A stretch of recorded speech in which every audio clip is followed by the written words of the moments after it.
ఇది పాత క్వశ్చన్, చాలా పాత క్వశ్చన్.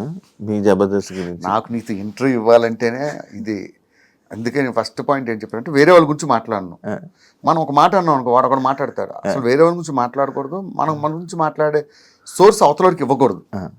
ఇచ్చామంటే మందే తప్ప. వాడు ఎలాగ అంటాడు, ఆ రోజు నువ్వు ఇలా ఇంటర్వ్యూ చెప్పావు అందుకే నీ గురించి ఇలా అన్నానంటాడు. అంత స్కోప్ ఇవ్వద్దు.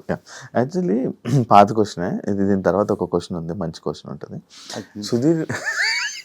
సుధీర్ రష్మి నిజంగా చెప్పు, అడిగాడు చెప్తా. మంచి క్వశ్చన్. ఇప్పుడు జూమ్ పెట్టమ్మా. రిలేషన్ అసలు ఏంటి ఇప్పటికీ ఎవరికి క్లారిటీ ఉండదు. ఇద్దరికి పెళ్ళిళ్ళు కాబోయే ఏంటి? పొద్దున్న లెగిస్తే నువ్వు జబర్దస్తులతో తిరుగుతావు, ప్రతి వారితో చాటింగ్లు చేస్తావు. నీకు తెలియంది నాకు కొత్తగా తెలిసింది ఏమని చెప్పు సీరియస్గా. అంటే నా నోటితో చెప్పించి అదొక థంబ్నెయిల్ వేసి సుధీర్కి రష్మికి మధ్యలో అది ఉందా, ఇది పెట్టింది భాస్కరా, ఈ తమనేలకు భయపడే నేను ఏ ఇంటర్వ్యూకి వెళ్ళను అన్న. ఇది కాదు యాక్చువల్లీ నాకు నిన్న అన్నావు ఇదే అని వద్దులే అన్నారు, నన్ను కూడా ఎందుకు ఇచ్చావు కాబట్టి. నేను నిన్న ఒకరు నాకు మెసేజ్ పెట్టారన్న. ఏం పెట్టారంటే, జబర్దస్తులో ఉన్న జడ్జిలు కొంతమంది వీళ్ళని తిడతారు, అంటే వీళ్ళు ఎవరైతే ఉంటారో వాళ్ళని తిడతారు అని అన్నారు. అది ఎంతవరకు నిజం, వాస్తవమో? 100%. ఇప్పుడు స్కిట్ బాగా రాకపోతే తిడతారు ఖచ్చితంగా. అది కొంచెం ఆఫ్లైన్లో కట్ చేయొచ్చు, కానీ అది తిట్టేది ఎందుకు, బాగాలేదు కాబట్టి తిడతారు 100%. ఇప్పుడు జడ్జెస్ కూడా ఏమనుకుంటారంటే వాళ్ళు షో నిలబడాలి, షో బాగుండాలి. ఒక్కొక్కసారి ఏమవుద్దంటే మనం ఓవర్ లుక్లో స్కిట్లు చేసేస్తారు. అటువంటిప్పుడు క్లియర్గా తిడతారు. ఒక స్కిట్ చేస్తున్నప్పుడు తెలిసిపోద్ది కదా, ఇది ప్రాక్టీస్ ఉందా లేదా అని. స్టేజ్ మీద ఇది నీ డైలాగ్, ఇది నై డైలాగ్ అంటే వాళ్ళకి కాలుతుంది. ఏందా ఇది ప్రాక్టీస్ కూడా చేయకుండా స్టేజ్ ఎక్కుతారని. అలాగా పర్సనల్గా ఏమి తిట్టడం, పర్సనల్గా ఎవ్వరికే ఉండవు. వన్స్ జబర్దస్త్లో వెళ్ళిపోతే నాగబాబు గారి దగ్గర నుంచి, రోజా గారి దగ్గర నుంచి ఇప్పుడున్న జడ్జెస్ వరకు అందరూ ఒక ఫ్యామిలీలో కలిసిపోతారు తప్ప మేము జడ్జిలు మీరు టీం లీడర్లు అన్న ఇదే ఉండదు. అదే అంటే మను గారు తిట్టారు, మను గారు ఇలా తిడతారు, జబర్దస్త్ వీళ్ళని తిడతారు. వేరే వాళ్ళు తిట్టారంటే నమ్ముతాను, కానీ మనో గారు తిట్టారంటే నేను అస్సలు నమ్మను. ఈ ప్రపంచంలో one of the happiest person నా లైఫ్లో నేను చూసింది ఎవరంటే మనో గారు. లైఫ్ని ఆయన ఎంజాయ్ చేసినట్టే నేను ఎంజాయ్ చేయాలనుకుంటా. ఆయన ఎవరిని పల్లెత్తే మాట అనని వ్యక్తి ఆయన. ఇంకొకరి పేరు చెప్పినా నేను అవునని అవును, కానీ మనో గారి పేరు చెప్తే అది రాంగ్ మెసేజ్. ఆయన అస్సలు బాగుంది, బాగా చేశారు అంటారంతే. ఇంకొక మాట మాట్లాడరు. ఇదంతా ఫేక్, అన్ని ఫేక్. కామెంట్లు పట్టించుకోవద్దు. కామెంట్ కాదు, నువ్వు జబర్దస్త్ చేసిన ఒక పర్సనే. నా తెలిసి ఆడు జబర్దస్త్ చేసి ఉండడు, మందు కొట్టి చేశాను అనుకుంటున్నాడు.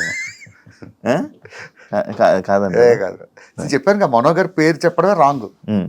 ఆయన ఇప్పటికొచ్చి భాస్కర్ ఏది ముద్దపప్పులో ఆవకాయ వేసుకొని తింటే ఎలా ఉంటుంది, బిర్యానీలో గోంగూర పచ్చడి వేసుకొని ఎలా తింటుంది, ఇలాంటివి చెప్తారు ఆయన. ఇంకా అలాంటిది అస్సలు వాటి గురించి మాట్లాడు. ఇప్పుడు నీకు జబర్దస్త్ ఇలాంటి జబర్దస్త్లోనే ఉంటావా, ఎప్పటికైనా దానికి బ్రేక్ ఇచ్చే ఛాన్స్ ఏమైనా ఉందా? లేదు. నా యాంబిషన్ ఏంటంటే ఉన్నంతకాలం ఆ షోలో చేయడం, మంచి పేరు తెచ్చుకోవడం. జబర్దస్త్ లేకపోతే నెక్స్ట్ వేరే అదర్ స్టెప్. ఇంకొక ఇదేం లేదు. ఇంకొకటి ఏముంది, దీని తర్వాత నెక్స్ట్ ఏదో ఒకటి ఉంటుంది కదా, నెక్స్ట్ లెవెల్ ఏదో ఒకటి వస్తుంది, దాన్ని చేసుకుంటూ పోవడమే. ప్రస్తుతానికి అయితే నేను జబర్దస్త్ వదిలే ప్రసక్తే లేదు. ఉన్నంతకాలం ఆ షోని కాపాడడానికి ట్రై చేస్తాం, నేనే కాదు అందరం కలిపి. ఇంకా మిగతాది దేవుడి దయ, మనదేం లేదు. దేవుడి దయ, ఏదో ఇది అదృష్టం అంటే అంతే. చాలు, ఇన్ని సంవత్సరాలు కష్టపడి చేసాం.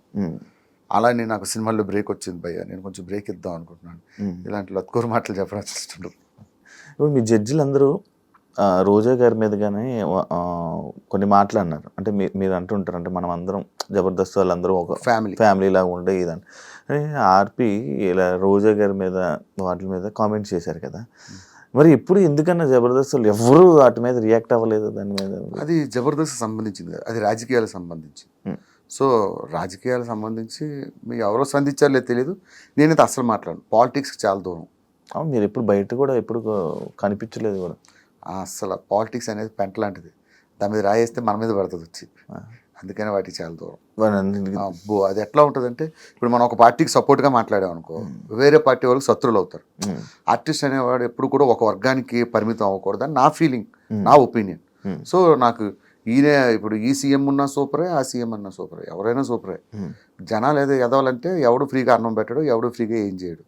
ఎవడైనా సరే మనం కష్టపడే బతకాలి, మనం కష్టపడే పిల్లల్ని పోషించుకోవాలి, బతకాలి. ఆ విషయం జనాలకి తెలియదు. కొంతమంది వీళ్ళు సపోర్ట్ చేస్తారు. ఇప్పుడు ఉదాహరణకి నేను ఒక పార్టీకి సపోర్ట్ చేశాను, ఆపోజిట్ పార్టీ వాడు ఏదో ఈవెంట్ పెడతాడు, ఆ ఈవెంట్కి మనల్ని పిలుస్తాడా? ఎందుకు? అందరూ మన వాళ్ళు అనుకుంటే ఏ కష్టం లేదు, అన్ని ఈవెంట్లు చేసుకోవచ్చు హ్యాపీగా. ఆ పార్టీకి వెళ్తే ఆ పార్టీ మన పార్టీలు అనవసరం, మనకి పని కావాలి, డబ్బులు కావాలి. బాగుంటది కదన్నా ఈవెంట్లు కూడా మీకు బ్రహ్మాండంగా ఉంటాయి. అన్ని పార్టీలు చేసేస్తాం, మనం పట్టించుకోం. ఈ ఫలానా పార్టీ మనకు అందరూ ఒకటేనండి అంటాం, చేసుకుంటాం. ఇప్పుడు ఒక పార్టీకి ఇది అయింది అనుకో, ఆ బుల్లెట్ మాస్టర్ పిలవద్దండి, ఆ పార్టీ సపోర్ట్ చేశాడు అంటాం. అన్నీ లేకుండా అందరితో కలిసి వెళ్ళిపోవడం బెటర్. ఇలాగ ఏదో ఒక చిన్న చిన్న డైలాగులు అయ్యాయని నాకు ఒకసారి చాలా పెద్ద టార్చర్ పెట్టారు జబర్దస్త్లో. మా అమ్మ ఏదో ఫ్లోలో ఒక డైలాగ్ వేసేసింది, అది మా పార్టీని కించపరిచే అసలు అర్థమే లేదు అది. దాన్ని పట్టుకొని తెగ ట్రోల్ చేశారు, తెగ నన్ను టార్చర్ పెట్టారు ఫోన్లు చేసి. అందరికి మళ్ళీ సారీ చెప్పి. అవును, ఎందుకు బ్రో నార్మల్గా ఈ జబర్దస్త్ కాంట్రవర్సీస్ ఎక్కువ అవుతుంటాయి, ఎవరు ఏదో నార్మల్గా ఏం చేశారు రీసెంట్గా కూడా ఒకటి సుధీర్ది అది సీన్ రీక్రియేట్ చేశారు, ఇప్పుడు జబర్దస్త్ పొలిటీషియన్ ఇలా చేశారని చెప్పి. ఏమైందంటే డిజిటల్ మీడియా, సోషల్ మీడియా ఇవన్నీ పెరిగిపోవడంతో పని పాట లేని వాళ్ళందరూ ఇలాగే కూర్చుంటారు, ఎక్కడ తప్పు దొరుకుతావా, ఎప్పుడు ఎత్తి చూపుదామా అని. ఒకప్పుడు అంత లేదు. పాత సినిమాల్లో చూసుకో, ఏమైనా ఒక డైలాగులు వాడేటప్పుడు పెద్ద పట్టించుకునేవారు కాదు. అదే ఇప్పుడు మనం మాట్లాడే ప్రతి మాట, ప్రతి పదం, ప్రతిదీ క్షుణ్ణంగా గమనిస్తూ ఉంటారు. ఏ చిన్నది దొరికినా ఈ నెల పట్టుకుందాం అంతే. ఒక్కడు ఉంటాడు రెచ్చగొట్టడానికి, 4-5 రెచ్చగొడతాడు, వీళ్ళందరూ కలిసి మనం స్టార్ట్ చేస్తారు. అది ఎక్కువ జబర్దస్త్ మీదే. మరి జబర్దస్త్ ఈరోజు జబర్దస్త్ చేస్తున్నాం అంటే ఎన్ని రెస్ట్రిక్షన్స్ మధ్య చేస్తున్నాం తెలుసా? లాయర్ గెటప్ వేయకూడదు, కోర్టు సీన్ చేయకూడదు, యముడు గెటప్ వేయకూడదు, స్వామి అనకూడదు, బాబాలు పెట్టకూడదు, ఇన్ని రెస్ట్రిక్షన్స్ మధ్య మేము కామెడీ చేస్తున్నాం. అబ్బా అది అందుకే ఇంకా రాను అది చాలా రెస్ట్రిక్షన్స్. ఈటీవీ వాళ్ళు ఏంటంటే వాళ్ళు ఒక పద్ధతులు ఉంటాయి, ఆ పద్ధతిలోనే చేయాలంట. డబుల్ మీనింగ్స్ ఎక్కువ. మరి ఎందుకు మనం చూస్తే డబుల్ మీనింగ్, చూడకపోతే ఏమిటి మీ ఆవిడ బాగుందండి అన్నాం అనుకో, థ్యాంక్స్ అండి అంటాడు. రెండో మీనింగ్లో చూస్తే వీడు మా ఆవిడ బాగుంది అన్నాడు ఏంటి, ఏ యాంగిల్లో అన్నాడు వీడు. ఆలోచిస్తే డబుల్ మీనింగ్, ఆలోచించకపోతే సింగిల్ మీనింగ్. ఎంజాయ్ చేసేవాడు ఎంజాయ్ చేస్తాడు, ఎంజాయ్ చేయలేని వాళ్ళు నెగిటివ్ కామెంట్స్ పెడతారు. చంద్రబాబు టచ్లో ఉన్నారు, అందరూ టచ్లో ఉంటారన్న, అందరికీ టచ్లో ఉంటారు. కానీ నేను ఎక్కువ వాళ్ళతో ఇది నా పని, నా లైఫ్, ఏదైనా అకేషన్లో అయితే కలుస్తాను. లేడు కదా ఇంకా మీతోనే.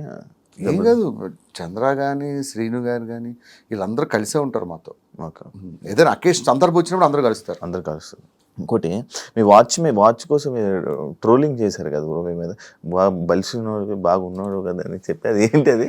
అది ఒకరోజు మా నాన్న అడిగితే చెప్పాను ఇంటర్వ్యూలో, వాచ్ ఎంత 25,000 30,000 ఉంటుంది. కింద కామెంట్లు పెడతారు కదా, ఇప్పుడు ఉన్నాయని బలిసి కొట్టుకుంటున్నాం, తర్వాత లేకపోతే ఏంటి పరిస్థితి. ఒకటి బ్రో, నువ్వు లేనప్పుడు ఎంజాయ్ చేయలేక, ఉన్నప్పుడు ఎంజాయ్ చేయకపోతే నీకు వేరే వాడికి పరిస్థితి ఏంది? నేను సికింద్రాబాద్ కొత్తలో హైదరాబాద్ వచ్చిన కొత్తలో 10 సార్లు తిరిగాను, నా వాచ్లని చూసాను. ఇప్పుడు కొనుక్కుందా, ఏది రోడ్డు మీద వాచ్ కొనుక్కోవడానికి అంత ఆలోచించేవాడిని. సంపాదించిన తర్వాత కూడా నువ్వు అనుభవించకపోతే ఎందుకు చెప్పు? అలా అని నేను మాంసం తిన్నామని చెప్పి దుమ్ములు మెల్లేసుకుని తిరగమంటలే. నాకు నచ్చింది ఫలానా వాచ్ కొనుక్కుంటా. ఇప్పుడు నీ దగ్గర షూ చూసాను అనుకో, మా శివ షూ బాగుంది, నాకు అనిపించింది కొనుక్కుంటా అని అనిపిస్తా. అర్థమైందా? వేరే వాడు సంపాదించినాడు ఏమనుకుంటాడు పాపం, అనుభవించలేడు. నేనైతే లైఫ్ ఫుల్ ఎంజాయ్ చేస్తా. ఇది కొనుక్కోవాలనుకుంటే కొనుక్కుంటా, ఇది తినాలనుకుంటే తినేస్తా, ఎంజాయ్ చేస్తా. ఈ వాచ్ ఎంత? ఇది 45,000. 45,000? అరే, నాకు వాచ్లు అంటే చాలా ఇష్టం. దాదాపు ఇంట్లో ఒక 200-300 వాచ్లు ఉంటాయి. వాటి మీద ఎక్కువ పెడతావు బ్రో ఇన్వెస్ట్మెంట్?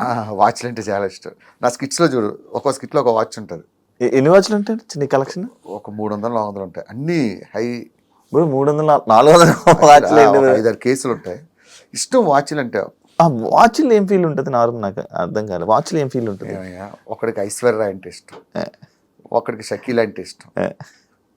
నీకు ఐశ్వర్య ఇష్టం అని చెప్పేసి షకీలలో ఏం ఫీల్ ఉంటుంది అంటే నేనేం చెప్పను, ఇది నా ఇష్టం, నాకు నచ్చింది, ఎవడు ఫీల్ ఆడిది.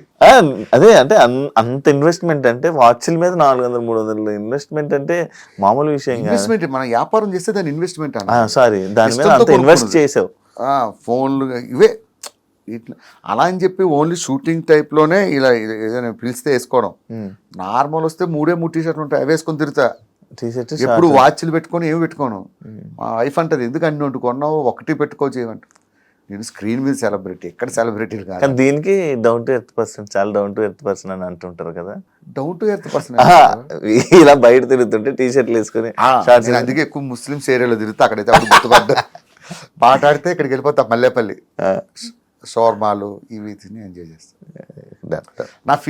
నాది ఏంటంటే ఉండి ఎంజాయ్ చేయకపోతే, నేను చాలా మందిని చూశాను అబ్బా మా సెలబ్రిటీల్లో, కనీసం వాటర్ బాటిల్కి 20 రూపాయలు తీయడం చూసా, లక్షలు సంపాదించి వాటర్ బాటిల్కి. నిజంగా వాళ్ళతో పోల్చుకుంటే నేను కంపేర్ చాలా బెటరే. ఫుడ్ విషయంలో, బట్టల విషయంలో, వీటి విషయంలో అసలు కాంప్రమైజ్ అవ్వం. నచ్చింది కొనుక్కుంటే నచ్చింది తింటా. అలానే దుబారా కాదు, 100కి 50 రూపాయలు అనుభవిస్తే 50 రూపాయలు సేవ్ చేసుకుంటా. అలానే 100కు రూపాయి ఖర్చు పెట్టి 99 రూపాయలు సేవ్ చేసాం అనుకో, ఏదో రోజు నీకు పోతావు, లేకపోతే ఏ హాస్పిటల్ అడ్మిట్ అవుతావు, ఈ డబ్బంతా డాక్టర్లు దొబ్బుతారు. అప్పుడు మనం ఫీల్ అవుతాం చచ్చిపోయేటప్పుడు. 5 నిమిషాల ముందు డాక్టర్ 5 నిమిషాల్లో పోతాడంటే, ఆ రోజు బావర్చిలో బిర్యానీ తిందాం అనుకున్నాను, డబ్బులు మిగిల్చుకుందాం తినలేని బాధపడాలి చచ్చేటప్పుడు. అదొద్దు. లైఫ్ దేవుడిచ్చిన షార్ట్ లైఫ్, నచ్చింది ఎంజాయ్ చేయడమే. అది ఎవరు చెప్పినా విన్నా, నాకు నచ్చినట్టు ఎంజాయ్ చేసేస్తాను.